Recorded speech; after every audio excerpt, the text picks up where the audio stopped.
बिस्मिल्लाहिर्रहमानिर्रहीम। अल्लाहुम्मा रब्बि इश्रह ली सदरी वयस्सिर ली अमरी वहलुल उक़दतम मिन लिसानी यफ़क़हू क़ौली। Welcome to the lecture number 4 of English grammar class 6। आपका लेक्चर नंबर 4 है इंग्लिश ग्रामर का। हमारा नेक्स्ट टॉपिक है, फर्स्ट चैप्टर आप लोगों का कंप्लीट हो चुका है अल्हम्दुलिल्लाह, और उम्मीद है कि आप लोगों ने वर्क भी हैंड टू हैंड लेकर चल रहे होंगे। आज हम पढ़ेंगे अपने लेक्चर में forms of verb and parts of speech. Forms of verb, इससे पहले आप लोगों ने प्राइमरी सेक्शन में जिस तरीके से पढ़ा है, फॉर्म्स ऑफ वर्ब 3 किस्म के होते हैं। First form, second form, third form. अगर ये कहा जाए हाफ नॉलेज तो गलत नहीं होगा। वर्ड द कंप्लीट, सबसे पहले जिसको आप लोग फर्स्ट फॉर्म कहते हैं, यहाँ पर आपको नई चीज नजर आई होगी, BFE। What does it mean? Base form of the verb. BFE का मतलब base form of the verb, base form of the verb. ये फर्स्ट फॉर्म है आपकी। और उसके बाद आपकी आसानी के लिए यहाँ पर मीनिंग लिखी हुई है, क्योंकि आप लोग प्राइमरी से सेकेंडरी सेक्शन पर आए तो आप लोग की आसानी के लिए, ताकि आप लोग को मतलब समझ में आ जाए इसका ये क्या चीज़ कह क्या रहे हैं। आप लोग वर्ड पढ़ते में आए प्राइमरी सेक्शन में, वर्ड्स होते हैं, सेंटेंसेस होते हैं, लेकिन जब स्टैंडर्ड बढ़ता है तो ये विकेबलरी में चेंज हो जाते हैं। किस चीज़ में चेंज हो जाते हैं? विकेबलरीज में। इसी तरीके से 10 विकेबलरीज है। अब what is the difference between the word and the vocabulary? इसमें वजह क्या है, उसमें आपस में डिफरेंस है क्या चीज़? वर्ड कहते हैं वो एक अल्फाज, वो एक अल्फाज जो मुख्तलिफ किस्म के अल्फाजों को जमा करके तो एक जुमले को बना देंगे सेंटेंस। अब विकेबलरी किससे कहते हैं? विकेबलरी कहते हैं कि एक वर्ड तो है लेकिन उसकी मीनिंग बहुत सारे, वर्ड एक ही लेकिन उसकी मीनिंग्स बहुत सारे हो गए, या बहुत सारे वर्ड्स के एक ही मीनिंग्स हो गए। सिनोनिम में भी आप इसको कह सकते हैं। Let's start the lecture class. ये आप लोग के फॉर्म्स ऑफ वर्ब में फर्स्ट फॉर्म जो आप लोग पढ़ते हैं उसको कहते हैं base form of the verb. आप लोग राइट डाउन कर लीजिएगा, BFB stand for base form of the verb.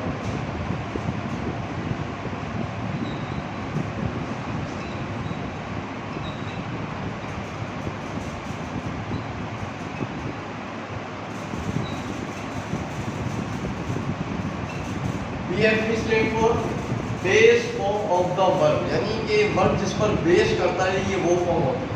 That is the most important thing, यहाँ पर वर्ब पर बेस कर रहा होता है। ये सबसे पहली फॉर्म है आपकी आस्क। अब इसके बाद क्या है, यहाँ पर इसकी मीनिंग है पूछना। देखा ना, एक वर्ड है तो यहाँ पर सिर्फ एक चीज़ को इग्नोरेट कर रहा है, लेकिन यहाँ पर उसके बाद ये पास्ट टेंस है और पास्ट पार्टिसिपल है, जिसको आप लोग सेकंड फॉर्म कहते हुए आ रहे हैं कि ये वर्ब की सेकंड फॉर्म है, ये वर्ब की थर्ड फॉर्म होगी। एक्चुअली क्या कहते हैं? Past tense, past participle.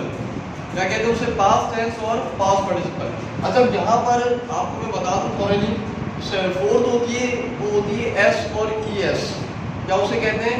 S और ES। उसके बाद लास्ट होती है जिसमें आप लोग ING यूज करते हैं, जिसको आप लोग फोर्थ फॉर्म भी कहते हैं, कभी कभार आप लोग उसको फिफ्थ फॉर्म भी कह देते हैं। उसको कहते हैं Geraint form of the verb. कौन सी फॉर्म होती है? वो Geraint form of the verb होती है। यहाँ पर ING, यानी कि any action can be repeatedly, यानी कि कोई एक्शन जो है वो हो रहा हो रिपीटेडली वे में। इसका मतलब ये नहीं है कि अगर ING आ गया तो हो रहा है आएगा जुमले के आखिर में तो ही ING आएगा, नथिंग, नेवर, ऐसा कुछ भी नहीं है। क्योंकि उर्दू का इंग्लिश का आपस में मिजाज नहीं मिलता। उर्दू एक अलग ज़बान है, इंग्लिश एक अलग ज़बान है, तो इंग्लिश को सीखने के इंग्लिश में ही रहना पड़ेगा। Let's guys. उसके बाद सेकंड है आपकी यहाँ पर पास्ट टेंस और फिर ये पास्ट पार्टिसिपल। फोर्थ आपकी आती है एस और ES, और लास्ट जो है वो आपकी कौन सी है? Gerund form of the verb है। कौन सी फॉर्म है? Gerund form of the verb है, यानी ये वर्ब की जेरेंट फॉर्म है। अब यहाँ पर फर्स्ट लिखा हुआ है आस्क, कह रहे हैं पूछना, यानी कि फाइंड टू समथिंग, किसी चीज के बारे में आपको पूछना। फॉर एग्जाम्पल, आपको एक एग्जाम्पल लेकर समझाता हूँ कि आस्क मैं किसी चीज से किस तरीके से पूछ रहा हूँ। आस्क नहीं आएगा, लेकिन ये एक एग्जाम्पल के तौर पर है। अब आस्क को सेंटेंस में किस तरीके से यूज करेंगे, इसका भी एक अलग वे है। Hello Usman, could you know my register? क्या तुम्हें मेरे रजिस्टर के बारे में पता है? क्या तुम बता सकते हो? ये क्या हो गई? ये परमिशन हो, लेकिन किसी चीज़ के बारे में पूछ रहे हैं। अब इसके भी एक डिफरेंट काइंड्स हो जाएंगी, एक मुख्तलिफ वे में ये चले जाएगा। जब क्लास में बैठे हुए स्टूडेंट आपस में, अब आपको कोई चीज़ देनी है किसी से तो आप उसके लिए परमिशन लेंगे, तो आप उसके लिए परमिशन लेंगे। फिर सेकंड है यहाँ पर अराइज, उठना या किसी चीज को सूरज का निकलना, अराइज, अरोस, अराइजन। यहाँ पर ईडी का फर्क है, सिर्फ ईडी का फर्क इधर आस में, just the difference of ED. Third कह रहा है ब्रेक, किसी चीज को तोड़ना, ब्रोक, ब्रोकन। बीट है, बीट कहते हैं मारने को। फिर यहाँ पर सेकंड फॉर्म बिल्कुल सेम है, यानी कि पास्ट टेंस जो है वो सेम है बीट, और थर्ड जो है वो पास्ट पार्टिसिपल रहेगी, वो क्या रहेगी बिटन। अब यहाँ पर डिफरेंस क्या है, अब पहचानेंगे कैसे? फॉर एग्जांपल सेंटेंस में लिखा हुआ है आपके पास बीट और बीट, अब किस तरीके से आप पहचानेंगे कि ये base form of the verb है या पास्ट टेंस है? इसको पहचानने के दो वे होते हैं। सबसे पहला सेंस का और साउंड का डिफरेंस होता है। जब गोरा बोल रहा होता है तो उसके साउंड में अगर पास्ट टेंस यूज कर रहा है, बीट नहीं बोलेगा, वो बैट बोलेगा जी। यहाँ पर साउंड जो है वो बिल्कुल चेंज हो जाएगा। लेकिन अब रिटर्न में आपको साउंड पता नहीं चल रहा, तो उस तरीके से कैसे डिफरेंस करेंगे? फिर बीट, यानी कि बैट से पहले जो आपका वर्ब है, उससे पहले और उसके बाद में कोई ऐसी चीज होती है जो रिपीटेडली एक्शन होती है, ये भी आपकी कंडीशन में यूज होती है। इंशाल्लाह ये आगे पढ़ेंगे। नेक्स्ट में कह रहे हैं बाय, खरीदना, टू बाय समथिंग, कोई चीज खरीदना। बॉट, यहाँ साउंड भी सेम है, स्पेलिंग भी सेम है, पास्ट टेंस हो या फिर पास्ट पार्टिसिपल हो। फिफ्थ वन कह रहे हैं, सिक्स्थ वन कम, यानी कि आना, केम, कम। सेवन कह रहे हैं कैच, पकड़ना, कॉट। एट में क्या कह रहे हैं, डिसाइड, फैसला करना, यानी कि आपस में तीन चार का बैठकर किसी चीज पर, किसी बात पर फैसला करना, किसी चीज को डिसाइड करना। Decided, just the difference of editing किस चीज की हुई, ईडी की, डिसाइडेड। उसके बाद नाइन है डू, यानी किसी काम को करना, किसी काम को अंजाम देना। For example, can I do this, क्या मैं कर सकता हूँ? कैन आई कॉल हिम, क्या मैं उन्हें बुला सकता हूँ? इस तरीके से यहाँ पर हम इसको यूज कर सकते हैं। डेड, इसकी सेकंड पास्ट है, पास्ट टेंस से डेड, और पास्ट पार्टिसिपल है डन। लास्ट वन है ईट, ईट का मतलब आपको पता है एज यूजुअल खाना, और सेकंड पास्ट टेंस क्या है, एड। लास्ट वन क्या है, eaten, eat, ate, eaten. What the difference, eat, ate, eaten. अब देखिए यहाँ पर साउंड भी चेंज है, सेंस भी चेंज है, स्पेलिंग भी चेंज है, एवरीथिंग इज डिफरेंट, सब चीजें डिफरेंट है। Eat, ate, eaten. Okay class, have you got it? अच्छा, उसके बाद फोर्थ वन जिसके बारे में मैं आपको बता रहा था, एस और ईएस, और फिफ्थ वन जो आपकी जेरेंट फॉर्म है। इंशाल्लाह फर्दर आपका जो लेक्चर चलेगा उसमें आपको क्लियर समझ में आएगा। मैं आपको मिसाल देकर समझा दूं, जैसे एक फॉर्म है ईट, अब इसको एस ईएस बनाना है आपको, ये होगा ईट्स, सिंपल। ये हो गई ईटिंग, ये हो गई फोर्थ। ईट्स ये कंडीशनल है, हर जगह यूज नहीं होगी। इंशाल्लाह आगे और पढ़ेंगे कि एस कहाँ पर आता है, ईएस कहाँ पर आता है, किस जगह लगता है, कैसे लगते हैं। उसके बाद लास्ट है जेरेंट फॉर्म, जिसे आप आईएनजी फॉर्म और फिर फॉर्म भी कहते हैं। ईटिंग, रिपीटेडली एक्शन हो रहा है, यानी कि eating. Have you got it guys? अब इसी तरीके से आप अपनी आसानी के लेवल लिखना चाहें तो अपने पास सेव कर लीजिएगा। मैं आपको रिपीट कर देता हूँ। फोर्थ हो जाएगी आस्क, एस का इजाफा हो जाएगा, आस्किंग आईएनजी का इजाफा हो जाएगा, अराइज में। अच्छा, अब सवाल में तो बात होकर बच्चे गलती क्या कर देते हैं, आप लोग गलती ये कर देते हैं कि जब एस ईएस और जेरेंट फॉर्म का एडिटिंग होती है, इसको यूज करना होता है, तो आप लोग इसको गौर कर रहे हो।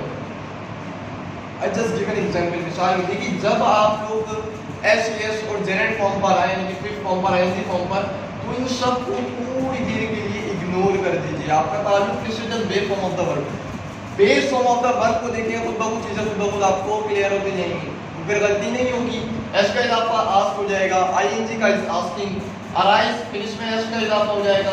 देखिए ये एब्सोल्युटली पहले से ही लगा हुआ है, अराइज, अराइजिंग। अब जब अराइजिंग हो तो ए आर आई एस, ई नहीं आएगा, फिर आईएनजी आ जाएगा। Breaks, breaking, beats, beating, buy, buy से एस का इजाफा हो जाएगा, ये कंडीशनल आएंगी, और ING B U I, ING buying. Come, counts, coming, जब कमिंग लगेगा C O M I N ji, E नहीं आएगा, C O M I N जी।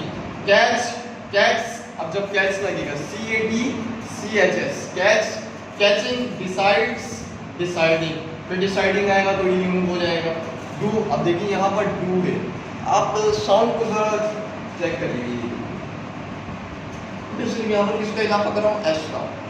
इसकी एडिटिंग हो रही है, सिर्फ और सिर्फ एस की एडिटिंग हो रही है।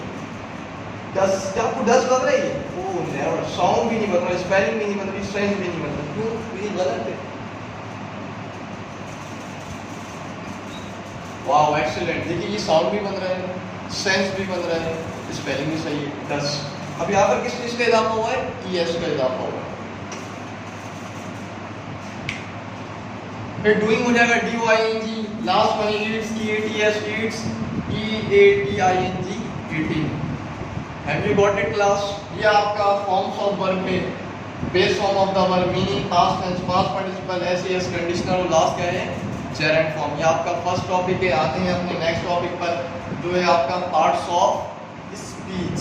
अभी सिर्फ और सिर्फ आपको ये क्लियर करना है कि पार्ट्स ऑफ स्पीच कितनी होती हैं और कौन कौन सी होती है। इंशाअल्लाह अपने नेक्स्ट क्लास में, फर्दर क्लास में इसको डिटेल से पढ़ेंगे। What's the noun, what's the pronoun, verb, adverb, conjunction, interjection, pronoun, preposition, ये सारे वे हम और आगे अपनी नेक्स्ट क्लास होगी, फर्दर क्लास में इसको और एक्सप्लेनेशन करके पढ़ेंगे। How many parts of speech are there? कितनी पार्ट्स ऑफ स्पीच होती हैं? As usual there are 8 parts of speech. There are 8 parts of speech. कितनी? 8 पार्ट, यानी कि 8 पार्ट्स ऑफ स्पीच को, स्पीच कहते हैं बात करने को, तरीके को। There are 8 parts of speech. अब देखिए जब आपको फर्दर क्लास में अपने टॉपिक को जब लेकर जाते रहेंगे तो फिर स्पीच किस तरीके से निरेट की जाती है, स्पोकन किस तरीके से किया जाता है, और फर्दर वे में आपकी कम्युनिकेशन स्किल्स को किस तरीके से बेटर किया जाएगा, ये सब इसमें बहुत ज़्यादा फिर काम आएगा। अभी आपको सिर्फ नाम याद रख देने कौन कौन से हैं।